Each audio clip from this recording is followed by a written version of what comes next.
this video, and I've made about 50 now, and there are plans for about 200. But I have mentioned about time wasters and idiots, but you have to give credit to nice people and nice customers. Now, it's not difficult. You go to one of our websites. Well, there's two people I'm gonna mention in particular. But if you go to our website, www.protech, Protech, Testimonials.com. There are more testimonials there than you can shake a stick at. I've mentioned this in one of the other videos. They're all true. They're all from real people. There's testimonials, there's pictures, there's kind comments, really, really nice people. And there's that many that, quite frankly, we could publish.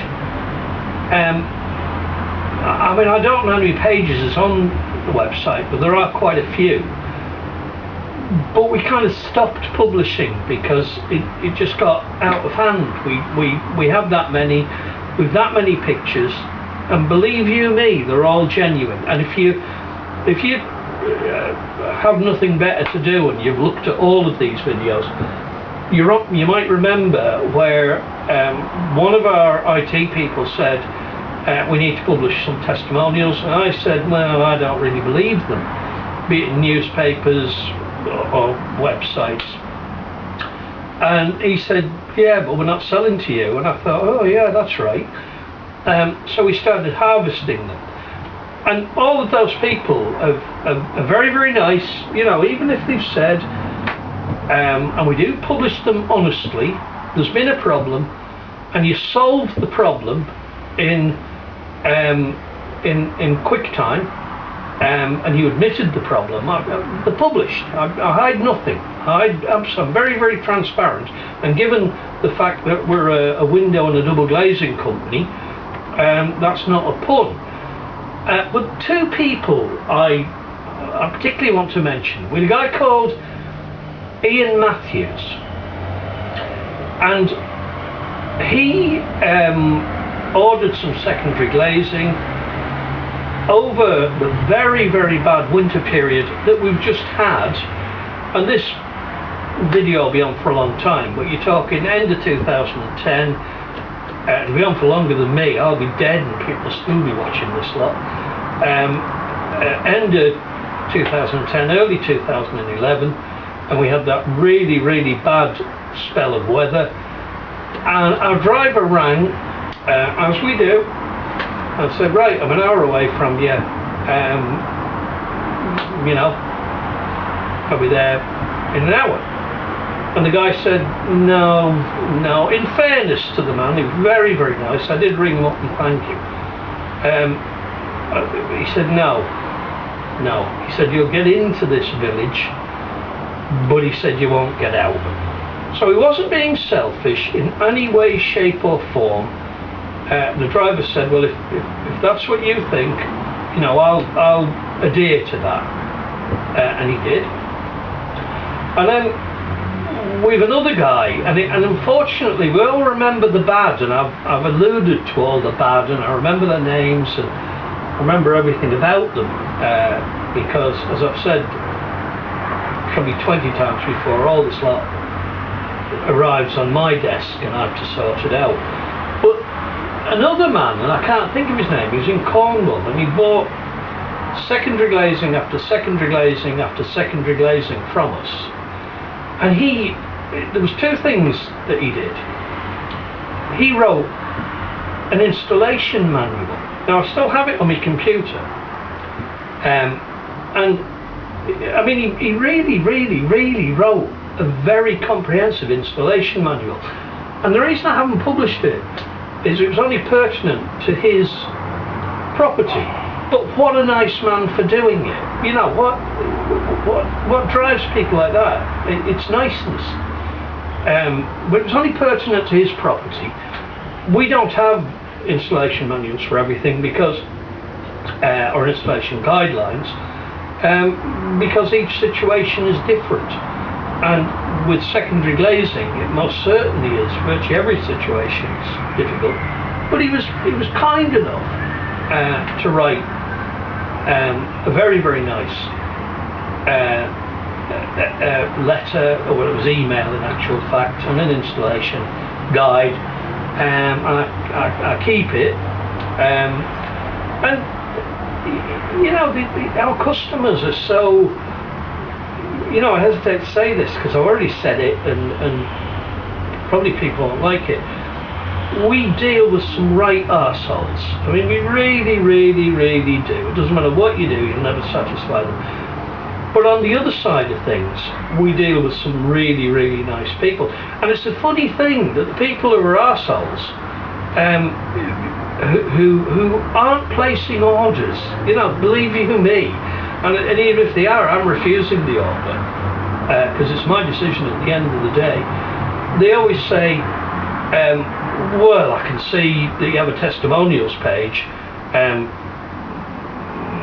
it's all good comments. Why can't you put my bad comment up? And possibly one day I will. I don't know what I'm going to call it. And I do apologise, but my language is quite colourful. But maybe I'll call it protechourselves.com. I think that might be appropriate.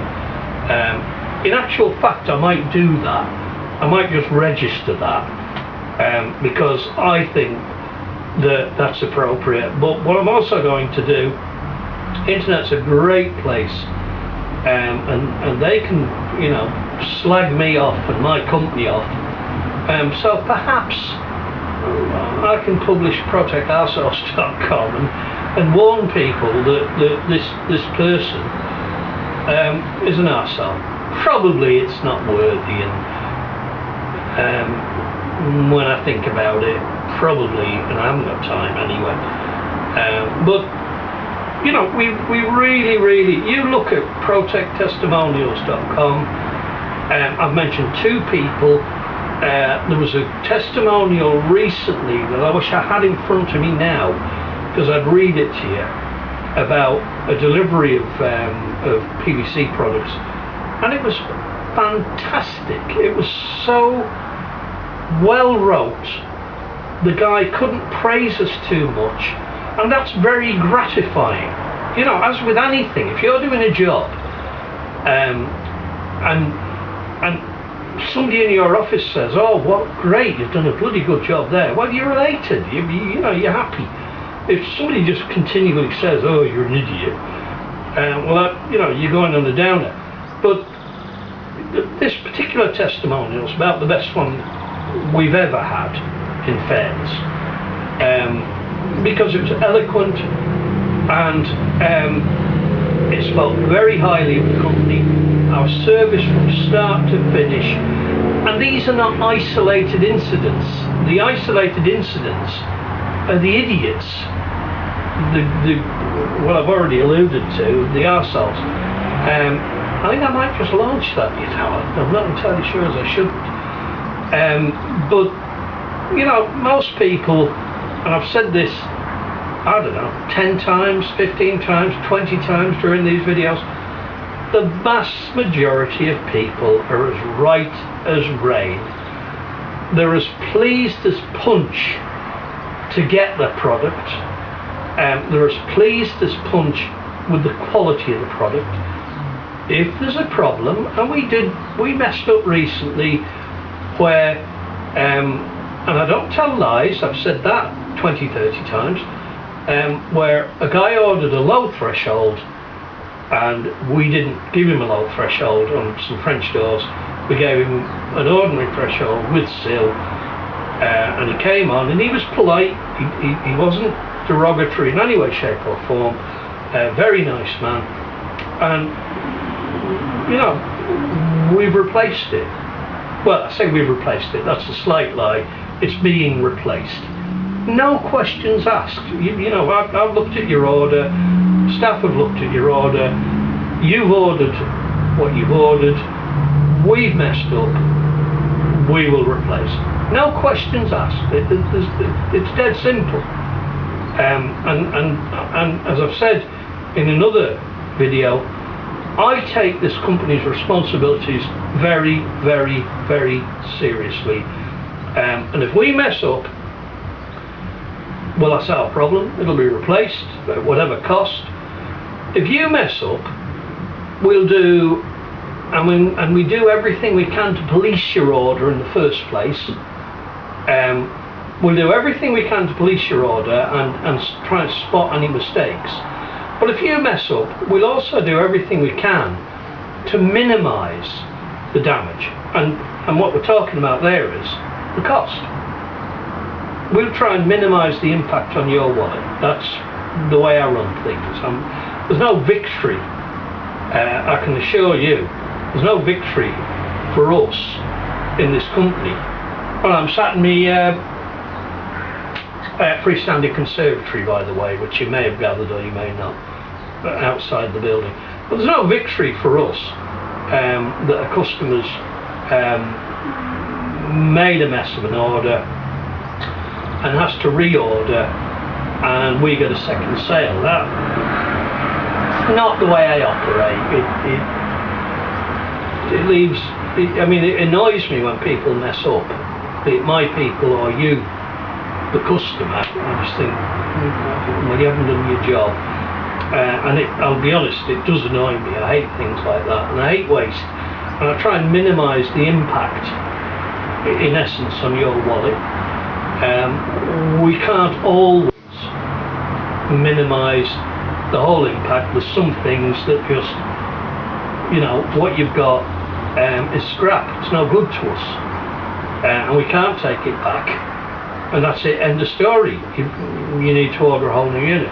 But if we can get round the problem, if we can in any way, shape or form help you out, believe you me, we will. Now that's not just words, and if you're clever, you might be able to recognise the truth. And everything that I suppose the correct term would be sprouted in these videos is the truth. This is the way I run this business, and this is why after 33 years in the double glazing industry I'm still trading, and in honesty I've prospered, because I do what I can not to let people down. I do what I can to help people out. You've heard enough of me. You're probably sick and tired of me, and sick and tired of the look of me. I tried to join Facebook, but they wouldn't let me. They said I've got to go to ugly Facebook. That's not the truth. It shows my lighter side.